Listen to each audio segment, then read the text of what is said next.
রাতের বেলায় এক চোর এক ঘরের মধ্যে ঢুকেছে চুরি করার জন্য। চোর দেখে ওই ঘরের মধ্যে এক বুড়ি মহিলা ঘুমিয়ে আছে। এখন চোরের নড়াচড়ার খসখসানি শব্দ শুনে হঠাৎ করে সেই বুড়ি মহিলার ঘুম ভেঙে গেল।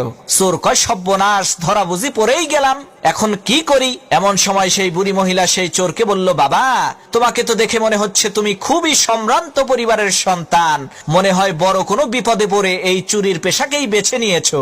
ঠিক আছে, কোনো সমস্যা নাই।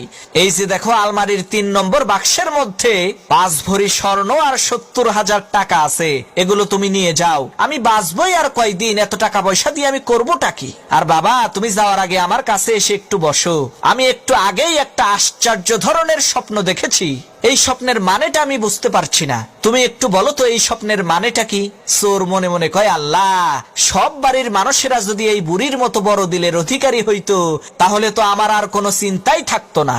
এদিকে সেই বুড়ি মহিলা তার স্বপ্নের কথা সেই চোরকে বলতে আরম্ভ করলো। সে, বাবা, আমি দেখলাম বিশাল বড় একটি মরুভূমির মধ্যে আমি হারিয়ে গেছি। এমন সময় একটা ঈগল পাখি এসে জোরে জোরে 3 বার বলল, জামাল, জামাল, জামাল। এরপরে সেই ঈগল পাখিটি চলে গেল। বাবা, বলো তো এর মানে কি?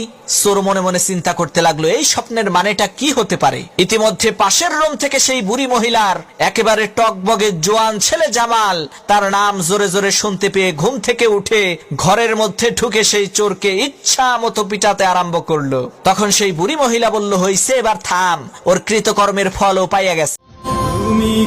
জীবনে অনেক কিছু হারালাম, তার মধ্যে পছন্দের মানুষ ছিলা তুমি। যদিও গল্পটা ছিল অল্প, তবুও তোমাকে মনে রাখবো মৃত্যুর আগ পর্যন্ত।